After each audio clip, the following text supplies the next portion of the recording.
안녕하세요. 뉴스와 사람들입니다. 기각을 철석같이 믿은 개몽된 윤석열 지지자들에게 윤석열의 복귀는 그야말로 개몽, 개꿈이 되었고, 기각을 철석같이 믿는 척했던 국힘의원들은 윤석열 손재를 위해 빛보다 빠른 태세 전환에 들어갔습니다.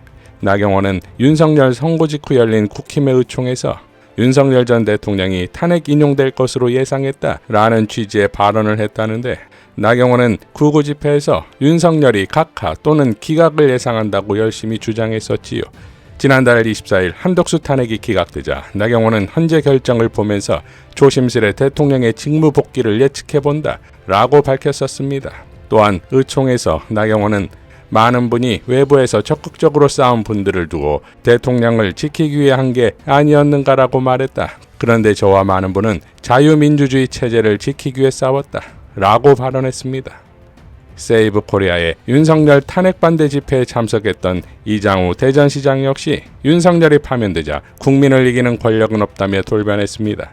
윤석열 탄핵 반대의 한 축이었던 소년보 목사는 4일 탄핵은 기각될 것이니 이를 축하하는 대통령 탄핵 기각 축하 예배를 드릴 것이라 홍보했으나, 막상 파면되자 세이브 코리아는 이제 비상기도를 끝낸다.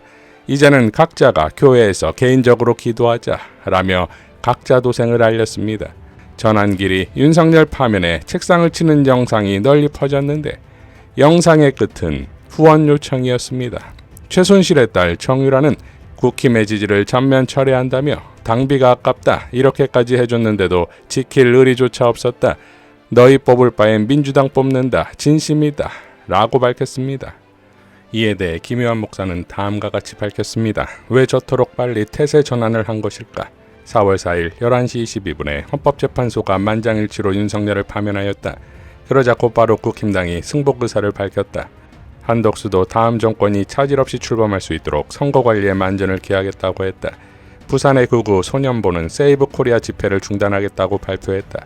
나경원은 파면이 예상했던 결과라고 말해서 사람들을 놀래켰다. 가장 놀라운 장면은 안국동, 인사동, 한남동에 모여있던 아스팔트 극우 세력이었다. 이들은 파면 결정이 나오자 곧바로 해산했다. 감옥에 있는 내란 오른팔 김용현이 싸우자고 손편지를 써서 보냈지만 한남동에는 아무도 안 남아 있었다. 거리는 썰렁했고 평온했다. 얼핏 보면 이런 풍경은 참 낯설다. 그럼 왜 극우 세력이 이토록 빨리 태세 전환을 하는 것일까?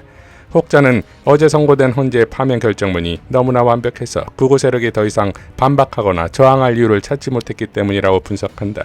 하지만 나는 다른 데 더 중요한 이유가 있다고 본다. 물론 나도 아스팔트 극우 세력이 표대를 잃고 무기력해지는 1차 이유를 헌재의 결정문에서 찾는다. 어제 헌재는 윤석열의 비상계엄이 헌법을 위반한 내란 행위임을 명명백백하게 밝혔다. 더 나아가 헌재의 결정문을 보면 12.3 비상계엄이 내란죄에 해당한다는 강력한 암시를 하고 있다. 왜냐하면 12월 3일 당시 군이 대통령의 명령에 따라 국회와 선관위에 실제로 난입하여 무력을 행사했다고 적시했기 때문이다. 또한 군이 시민과 대치하게끔 만들었다고 지적했기 때문이다. 만약 민주시민의 저항이 없었다면 윤석열의 비상계엄 이지는 실제로 상당 기간 관철되었을 것이다. 헌재의 이런 명시적 지적은 현재 진행되는 형사법정의 내란죄 재판이 지대한 영향을 미칠 수밖에 없다. 대법원 판례는 내란죄에 대해 실제 행위가 없더라도 의도만 갖고 있어도 성립된다고 명시한다. 요약하면 어제 헌재는 12.3 비상계엄이 내란이라는 점을 밝혔다. 따라서 어제 11시 22분 이후로 윤석열을 옹호하거나 지지하는 일체의 세력 혹은 개인은 공식적으로 내란 동조자가 되는 것이다. 그동안 법원의 공식적인 판단이 부재한 상태였기 때문에 12.3 비상계엄이 대통령의 통치 권한이라는 개소리를 하면서 온갖 억지를 부려도 딱히 이를 제압하거나 처벌할 근거가 없었지만, 어제 헌재가 윤석열을 파면함으로써 이제는 상황이 완전히 달라졌다. 나는 그동안 별의별 악다운을 쓰면서 윤석열을 결사옹애하던 국힘당 세력이 헌재의 결정이 나오자마자 순식간에 태세 전환을 하는 참 이유가 여기에 있다고 본다. 다시 말하거니와 2025년 4월 4일 11시 22분 이후로는 윤석열을 옹호하거나 지지하면 내란 동조자란 법적 책임이 따른다. 따라서 앞으로 민주당과 혁신당은 헌재의 판결에 승복하지 않고 저항하려는 일체의 세력에 대해 이 점을 강력하게 주지시켜야 한다. 그리고 국가수사기관을 향해서도 아스팔트 극우 세력에게 이 점을 고지할 것을 강력히 요구해야 한다. 물론 이 와중에도 순진하고 무지몽매한 극우 대중을 선동하고 충동질에서 코인팔이를 하려는 정광훈이나 극우 유튜버들이 있겠지만, 나는 공권력의 정신을 바짝 차리고 이들에게 내란 동조죄를 엄히 적용하면 이들이 또다시 광화문을 점거하거나 괴라를 떠는 일은 현저히 축소될 것으로 본다 라고 밝혔습니다. 자, 그러니까 윤석열 내란을 옹호하며 123일간 대한민국을 폭망시킨 이 구구 집단의 실체가 이렇다 이겁니다. 그런데 이런 돌변이 과연 저들에게만 있을까요? 4일로 예정되었던 최상목 탄핵이 법사위로 회부되었습니다. 지난달 14일 최상목 심우정 탄핵은 언제든 가능하니 윤석열 파면이 먼저라고 했던 박범계는 막상 윤석열이 파면되자 최상목 탄핵안을 법사위로 회부하는 안을 발의했고 표결로 최상목 탄핵은 멈췄습니다. 매불쇼에 출연한 유시민 작가는 다음과 같이 일갈했습니다. 최상목이는 빨리 탄핵해서 보내버려야 되고 네. 저 직권 직무유기로 처벌도 해야 돼요. 맞습니다. 네. 어따 대고 미국 채권이나 사고 말이야. 아, 최상목이는 무조건 탄핵해야 됩니다. 맞아요. 이거. 공직자로서 이 그럼요. 기본이 안 된 사람이고 자격이 없어요. 네. 무능하고요. 네. 자기가 우리나라 경제수장이고 대통령 권한 대행이면서 어떻게 대한민국 경제가 망가져갖고 한국 돈 가치가 땅바닥으로 떨어지는데 베팅을 하냐고. 그런 자는 단 한 시간도 경제부총리 자리에 머무르게 해서는 안 돼요. 안 됩니다. 그러니까 잘못된 건 그냥 잘못된 거야. 맞아요. 그걸 정무적으로 판단하지 말라는 거야, 나는. 여기 나온다. 모기는 잡아야 된대. 아, 모기 잡습니다. 그 여름도 아닌데 빨리 때려 잡아. 최상목이. 그 와중에 윤석열 파면되니까 무슨 F4 회의 또 긴급 소집하고 아이고. 왜? 또 한국 경제 망치는 거 해서 돈 벌려고? 박범계의 의안에 진성준은 반대표를, 박주민은 기권표를 던졌습니다.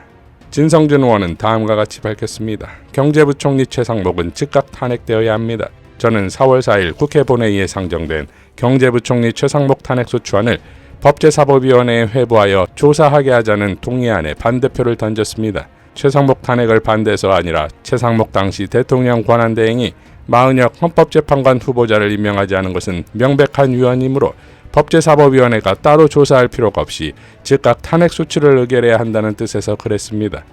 헌법재판소는 국회의장 권식이 청구한 2025 헌나일 국회와 대통령 간의 권한쟁의 심판 청구에 대하여 지난 2월 27일 전원일치로 다음과 같이 선고했습니다.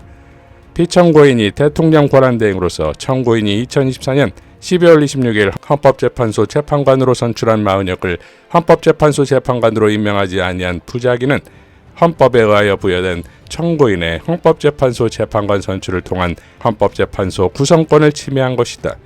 최상목은 헌법을 수호해야 할 고위공직자로서 헌법이 정한 국회의 헌법재판소 구성 권한을 침해하는 위헌을 저질렀으므로 즉시 그 직무를 정지하고 헌법재판소로 하여금 심판하도록 하는 것이 마땅합니다.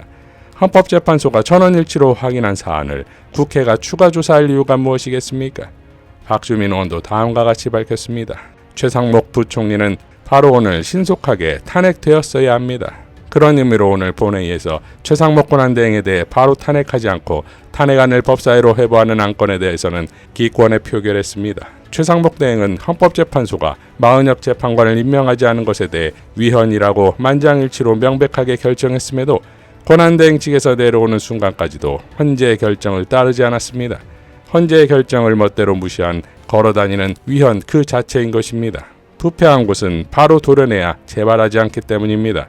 신속하게 탄핵할 것을 다시 한번 주장합니다. 주광현 작가의 당부로 마무리하겠습니다. 민주당에 당부드린다. 신중, 엄중 그런 말, 역풍이란 말을 쓰지 말아야 민주당의 큰 지병은 결정적인 순간에 멈춘다는 점이다. 리순이 말했지. 물에 빠진 미친개는 몽둥이로 패야 한다고. 그렇지 않으면 공격이 들어온다. 속도 조절론이니 역풍이니 일도 시작하기 전에 그런 엄중 모드로 판을 망칠 수 있다. 문재인이 이낙연이 그러다가 한 세월 보냈다. 그런 면에서 추미애가 옳았다. 이제는 민생이다는 허구를 이재명은 명심해야 내란 범죄자들 제대로 처벌하고 청산하면 한국의 민주 역량을 내외로 가시하고 국제 신임도가 급격도로 회복되고 경제도 서서히 풀린다. 국민들의 신명이 풀려가면 민생도 더불어 풀린다. 이제는 민생이다는 상투적 구호로 내란 청산을 머뭇거릴 수 있다. 늘 나오는 담론이 통합이니 화합이니 용선이 화해니 그런 두리뭉실이다. 윤 씨는 반드시 극형에 처해야 한다. 용선이 화합이니 퉁칠 일이 아니다. 김대중이 전두환 일당을 풀어주어 그들이 반성을 했던가. 내란 일으키면 극형에 처한다는 모범을 보여주어야 다시는 이런 삿된 짓을 못한다. 이상 뉴스와 사람들이었습니다. 시청해 주셔서 감사드립니다.